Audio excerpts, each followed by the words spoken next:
Bonjour, aujourd'hui tu as décidé de regarder une vidéo et je te félicite pour cette démarche, donc je te laisse sans plus attendre avec la correction d'une évaluation. Voici la correction de l'évaluation de synthèse numéro 5 portant sur les inéquations produits, la fonction cube, l'utilisation pour encadrer x lorsqu'on connaît l'encadrement de x au cube, la parité des nombres, la décomposition en produits de facteurs premiers et les statistiques. Premier exercice, il s'agit de résoudre une inéquation produit. Donc l'inéquation produit est 3x moins 2 facteur de moins 4x plus 5 supérieur ou égal à 0. Je vais m'intéresser d'abord à déterminer les valeurs d'annulation de chacun des facteurs. À savoir, je résous 3x moins 2 égale à 0 et moins 4x plus 5 égale à 0. Cela me conduit à 3x égale 2 et donc x égale 2 tiers. Pour la deuxième valeur, ça donne moins 4x égale moins 5 et donc x égale moins 5 sur moins 4, c'est-à-dire 5 quarts. Les deux valeurs d'annulation sont 2 tiers et 5 quarts. La valeur la plus petite est 2 tiers, l'autre étant plus grande. J'ai besoin de déterminer le signe de 3x moins 2, puis le signe de moins 4x plus 5. Je viens de voir que 3x moins 2 s'annule lorsque x vaut 2 tiers. La fonction 3x moins 2, c'est une fonction affine qui a pour coefficient directeur 3. Donc c'est une droite qui est croissante, qui coupe l'axe des abscisses en 2 tiers. Elle est donc de signe moins, puis plus. Moins 4x plus 5 est une fonction affine qui a pour coefficient directeur moins 4. C'est donc une fonction qui est décroissante, qui coupe l'axe des abscisses en 5 quarts. Et donc son signe, c'est plus, puis moins.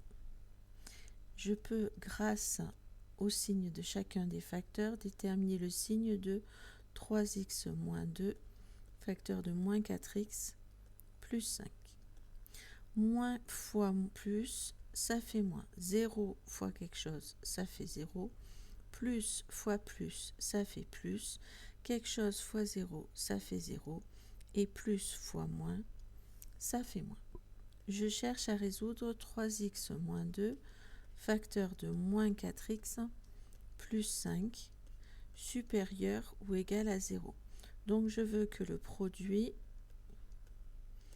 soit de signe plus ou 0. Si je prends le tableau, je vois alors que plus ou 0, c'est ici. Donc ça correspond à ces valeurs-là. Ce qui me donne donc pour solution S égale 2 tiers, 5 quarts.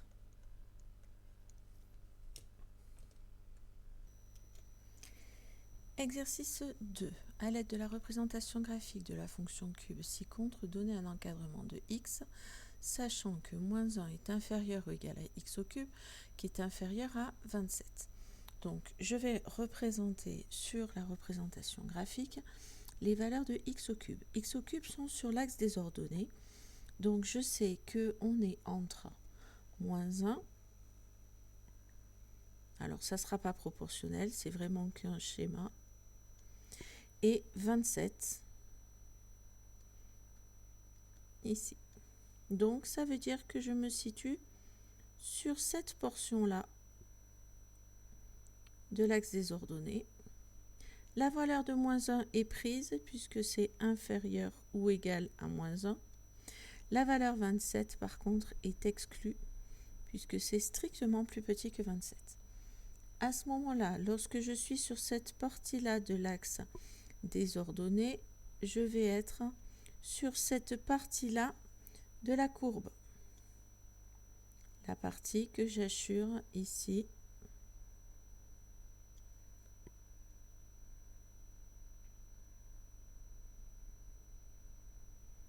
De la même manière, 27 étant exclu, ce point de la courbe est exclu. Moins 1 étant pris, ce point de la courbe, lui aussi, est compris. Je me ramène maintenant sur l'axe des abscisses. Donc, je suis entre ce point-là et ce point-ci de l'axe des abscisses. Donc, je me situe sur cette portion-là que j'assure de l'axe des abscisses.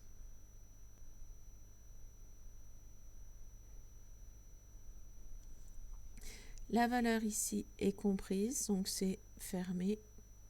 Ici, c'est exclu pour les mêmes raisons que pour le point sur la courbe. Maintenant, je sais que moins 1 a pour antécédent, c'est la valeur que je vais avoir en abscisse, moins 1. Tout simplement parce que moins 1, c'est égal à moins 1. 27 a pour antécédent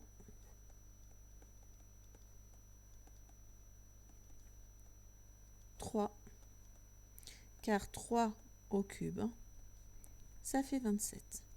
Donc ici, sur l'axe des abscisses, j'ai moins 1 et 3 ici. Et je vois du coup, à partir de la représentation graphique, que lorsque x au cube est entre moins 1 et 27, alors x, lui, est entre moins 1 et 3. On peut aussi écrire que x appartient à l'intervalle moins 1 fermé, 3 ouvert. Exercice 2, décomposer 630 en produit de facteurs premiers. 630 est un nombre pair, donc il est divisible par 2. Ça fait 315. 315, il est divisible par 3, puisque la somme de ces chiffres fait 9. Il reste, et ça donne 105. 105, la somme de ces chiffres, c'est 6, donc c'est encore divisible par 3, ce qui donne 35. 35 se termine par 5, il est donc divisible par 5, ça donne 7, et 7 est divisible par 7, ça donne 1. J'ai donc 630 qui est décomposé en produit de facteurs premiers en 2 fois 3 au carré fois 5 fois 7. Même chose avec 840. 840 est un nombre pair, donc il est divisible par 2. Ça fait 420. 420 est encore pair, donc il est divisible par 2. Ça fait 210. 210 est un nombre pair, il est divisible par 2. Ça fait 105. 105 est divisible par 3. Ça donne 35. 35 est divisible par 5. Ça donne 7. Et 7 est divisible par 7. Ça donne 1. J'ai donc 840 qui est égal à 2 exposant 3 fois 3 fois 5 fois 7. Je vais me servir maintenant de cette décomposition en produit de facteurs premiers du numérateur et du dénominateur pour simplifier et rendre irréductible ma fraction 630 sur 840.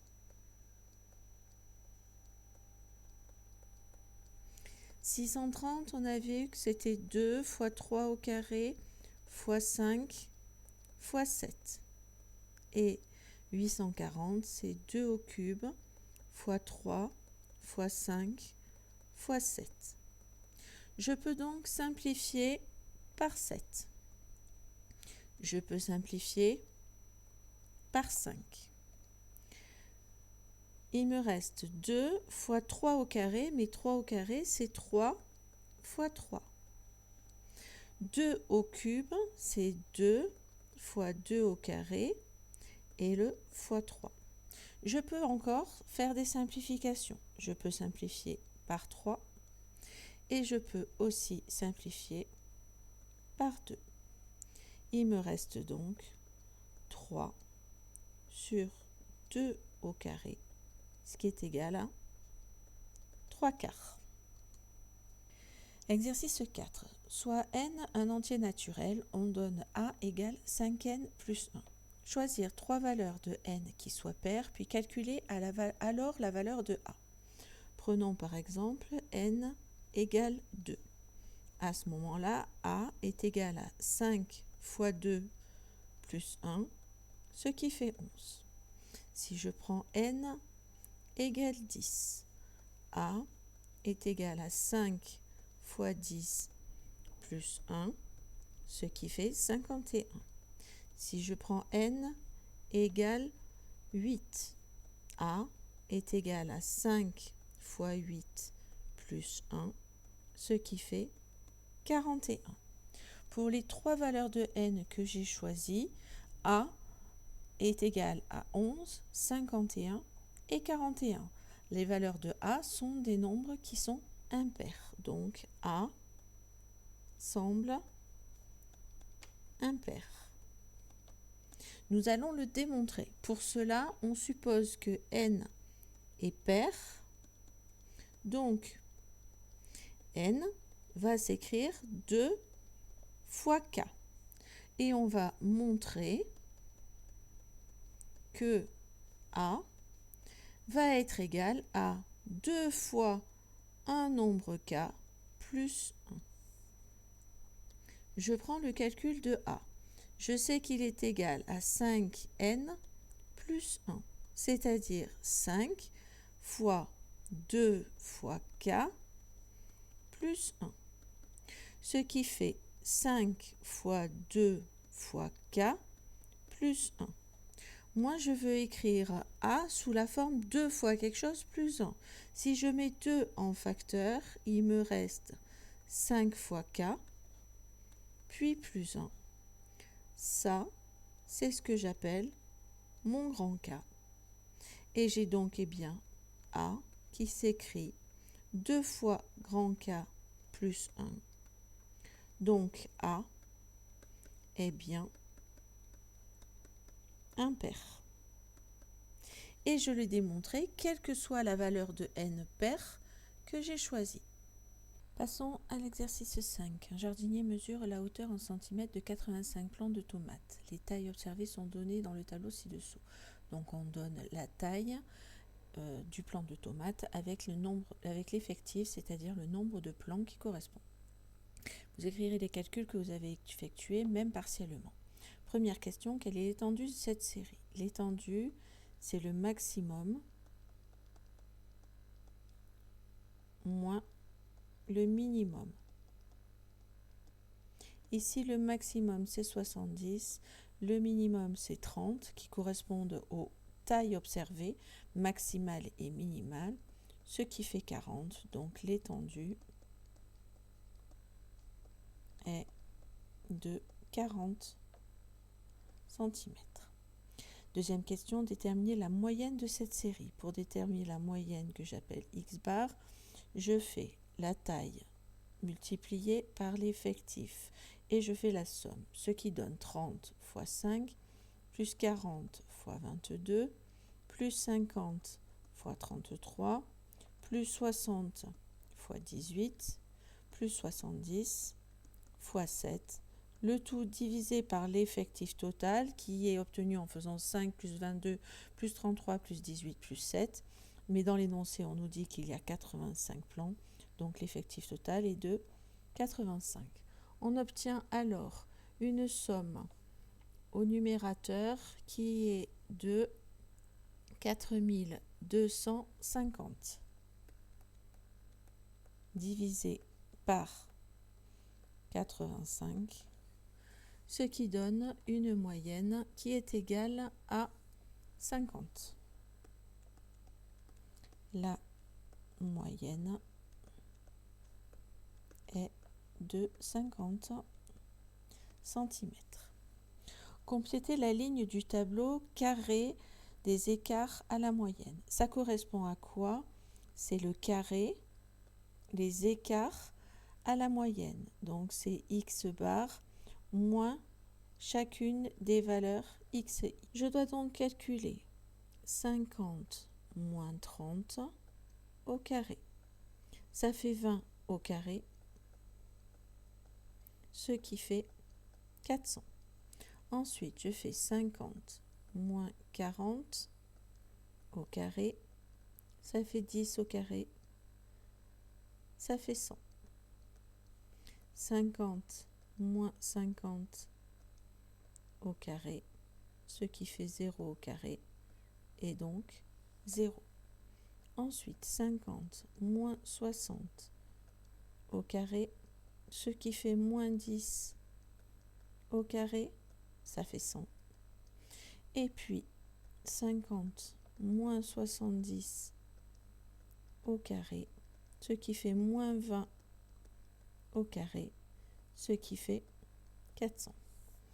Ceci me permet de calculer la variance. La variance se calcule en calculant la moyenne de la nouvelle série que j'ai obtenue, c'est-à-dire en faisant 400 fois 5, plus 100 fois 22, plus 0 fois 33, plus 100 fois 18, plus 400 fois 7, le tout divisé par l'effectif total, 85. On obtient 8800 sur 85, qui nous donne à peu près 103,53. L'écart type, c'est la racine carrée de notre variance, c'est-à-dire la racine carrée de 8800 sur 85. Ce qui donne environ 10,17. Donc, la variance est de 8800 sur 85, qui, quand on la simplifie, fait 1760 sur 17. Et l'écart type est d'environ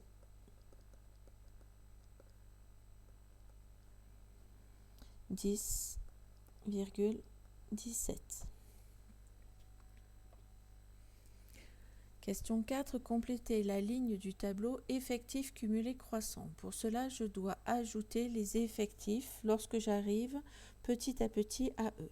La première, il n'y a pas d'effectif, donc ça fait 5. Le suivant, c'est 5 plus 22, ça fait 27. 27 plus 33, ça fait 60. 60 plus 18, ça fait 78. Et 78 plus 7, ça fait 85. Je retrouve l'effectif total pour le dernier, ce qui est tout à fait normal. Pour les 3 questions suivantes, vous ne vous contenterez pas de donner la réponse, vous expliquerez brièvement comment vous l'avez trouvée. Question 5. Déterminer la valeur de la médiane de cette série, en donner une interprétation dans le contexte. La valeur de n, elle est de 85.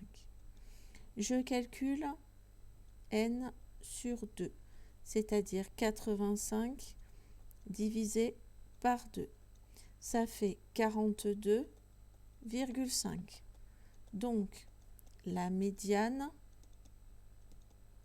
correspond à la 43e valeur de ma série. Ici, la 27e, elle est dans la valeur 40. La 43e, elle est dans la valeur 50. C'est 50. Donc, il y a 50% des plants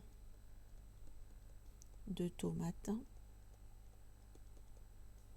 qui mesurent au maximum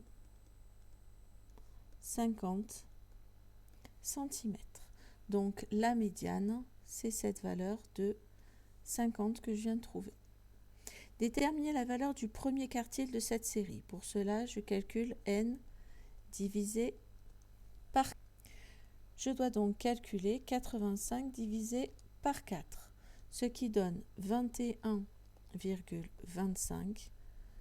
Donc, le premier quartile est la 22e valeur, qui est la 27e, elle est ici, la 5e, elle est dans 30, la 27e, elle est dans 40, et donc c'est 40. Le premier quartile est 40 cm. On a un quart des plants de tomates qui mesure 40 cm ou moins. Question 7. Déterminer la valeur du troisième quartile de cette série. Pour cela, je calcule 3n sur 4, c'est-à-dire que je calcule 85 fois 3 quarts. On obtient 63,75. Donc, le troisième quartile est la 64e valeur, qui est donc, ici j'ai au maximum la 60e valeur qui est 50 cm, donc la 64e elle est dans la colonne de ces 60, donc c'est 60. Le troisième quartile est 60 cm. On a 75% des plants de tomates qui mesurent au plus 60 cm. Voilà, cette correction est terminée. Cette vidéo est terminée. Je te félicite pour être allé jusqu'au bout. J'espère qu'elle t'aura permis de corriger des erreurs que tu faisais ou des choses que tu n'avais pas compris. Maintenant, il s'agit de la reprendre un petit peu plus tranquillement, je pense, pour être certain d'avoir parfaitement compris. Tu trouveras en commentaire un lien vers le sujet. Et si tu en as envie, tu peux me laisser un petit commentaire pour me dire ce que tu as pensé de cette vidéo. Merci, à bientôt.